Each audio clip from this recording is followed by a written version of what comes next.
বরযাত্রী হয়ে গেলাম ভাইয়ের বিয়েতে। সারাদিন কী কী মজা করলাম তাই দেখতেই আজকের ব্লগটি। হ্যালো, আসসালামু আলাইকুম, কেমন আছেন সবাই? তো আমি ফার্স্টেই সকালবেলায় সবাইকে মেহেদি দিয়ে দিচ্ছিলাম আর ভাবতেছিলাম যে ভিডিওটা বানাবো, যে the art and the artist, but আমি এখনও বানাইনি। আর টাইম না থাকায় রাত্রেবেলায় শুধু আমি নিজের হাতে দিয়েছিলাম, আর সারাদিন ভরে আমি সবার হাতে মেহেদি দিয়েছিলাম। আমার হাতে আর কালারই হয় নাই, কারণ এটা ন্যাচারাল মেহেদি ছিল, কালার আসে নাই তখন। তো সবাইকে বিকালবেলায় রেডি করতে করতে এতই লেট হয়ে গেছিলো আর এতই বিজি ছিলাম যে রেডি হওয়ার কোনো ভিডিওই নেই। তো রেডি হয়ে যখন সবাই বসেছিলাম তখনই আর কি আমি কিছু ভিডিও করতেছিলাম। আর ভিডিও করার টাইমে আমি খুবই অলস, ভিডিও করতেই মন চায় না। তো অনেক লেট করে রেডি ফেডি হয়ে রাত হয়ে গেছে, তখন আমার প্রোগ্রামটা রাতেই ছিল। আমরা ফাইনালি বের হইতে পারছি। সবাই বকাঝকা করতেছিল যে রেডি হইতে এত টাইম লাগে, এতগুলা মানুষ, কেউ শাড়ি পরতেছে, কেউ হিজাব বাড়তেছে, এগুলো করতে করতে রেডি হয়ে যায়। আর এখানে হচ্ছে মজার কাহিনী হচ্ছে, এটা হচ্ছে বিখ্যাত রাস্তা। সবাই হাসতেছিল আর মজা নিচ্ছিল যে এই রাস্তা দিয়ে কীভাবে বউকে নিয়ে আসবে। আর যেখানেই যাই না কেন মানুষের সব ফোনগুলো আমার কাছেই থাকে, কেমনি কেমনি জানি। বাড়িতে প্রোগ্রাম লাগলেই সব ফোনগুলো আমার কাছে চলে আসে। তো আমাদের গাড়ি চলে আসছিলো ভাঙা রাস্তা, যেহেতু একটু হেঁটে যে সামনে গাড়ি আসছিল। আমি তাড়াহুড়া করে আগে উঠবো না, কারণ আমি জানি লাস্টে যে সবার লাস্টে আমারই বসতে হবে, সেই সবার শেষেই বসা লাগছে আমার, কারণ বাচ্চা মানুষ সবাই ঠেলে পিছনেই দিয়ে দেয়। কিছু ভিডিও ক্লিপ নিতে নিতেই আমরা পৌঁছে গিয়েছিলাম আমাদের এক্স্যাক্ট প্লেসে, জোনাকি কনভেনশন হল। এটার লোকেশনটা হচ্ছে নয়াপল্টন পলয় ভবন, ঢাকা। আমাদের আগেই বেশ কিছু গেস্ট চলে এসেছিলো, যেমন যারা বাইকে আসছে এবং যারা অন্য জায়গা থেকে আসছে তারা আগে থেকেই চলে আসছিলো। আর আমরা একবারে ভাইয়ার ওদের বাসা থেকেই আসতেছিলাম এবং জ্যামে আটকানোর জন্য অনেক বেশি লেট হয়ে গেছিলো। তো সবাই একসাথে উপরে উঠতেছি আমরা এখন, যারা আমাদের জন্য ওয়েট করতেছিল সবাইকে নিয়ে। কিন্তু মজার ব্যাপার হচ্ছে এখন আমাদের বর এসেই পারেনি, সে এখন আসেনি, তাকে ছাড়াই আমরা উপরে চলে যাচ্ছি। আর এটা হচ্ছে ওয়েলকাম করতেছে আমাদেরকে দুজন মিলে আর কি, একটা পোস্টার টাইপের, কি বলে এটাকে, ব্যানার। যাই হোক, ভিতরে হলের ডেকোরেশনটা কিন্তু অনেক বেশি সুন্দর ছিল এবং জোনাকি কনভেনশনালের সার্ভিস কিন্তু অনেক ভালো।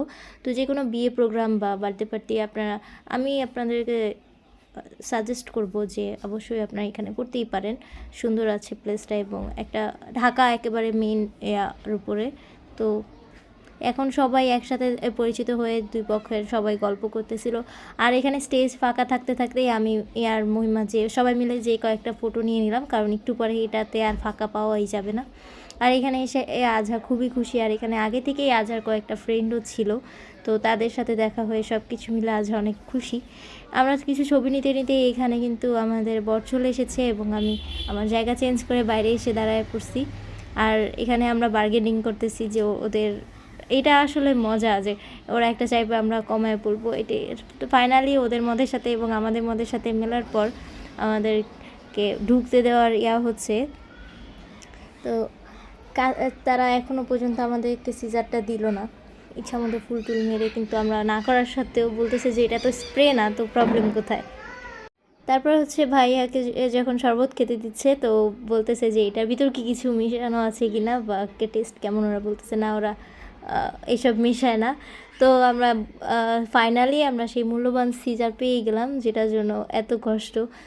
আর আমরা সাইডে দাঁড়ায় প্ল্যানিং করতেছিলাম চলো গেটটা খুলে দিই, মানে দড়িটা আমরা ছিঁড়ে ফেলি।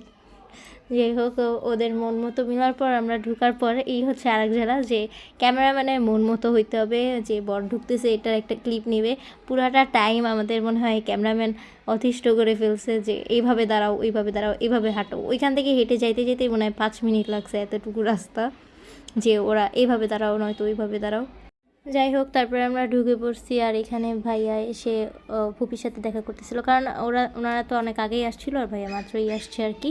এখানে খালামণি আমার কাছে জিজ্ঞেস করতেছে যে এটা বক্সের ভিতর কি এক্স্যাক্ট। আমিও তখন জানতাম না যে এটার ভিতরে আসলে মালা আছে, আমি শুধু জানি এর ভিতরে কতগুলো ফুল। তারপরেই হচ্ছে আমাদের প্রিটি ভাবির এন্ট্রি হইলো, অনেক কিউট লাগতেছিল মাশাআল্লাহ এখানে ওনাকে। আর মাঝখান দিয়ে হচ্ছে ভাইয়া যখন ওনাকে হাত ধরে স্টেজে উঠাচ্ছিল, আমি ওই ক্লিপটা কই দিছি আল্লাহ খোদা জানে, আমি খুঁজে পাচ্ছি না। আর এখানে এই মোমেন্টটা ছিল অনেক সুন্দর, হাঁটু গেড়ে বসে ভাইয়া ফুলে বুফেটা ভাবিকে দিচ্ছিল, অনেক কিউট লাগতেছিল।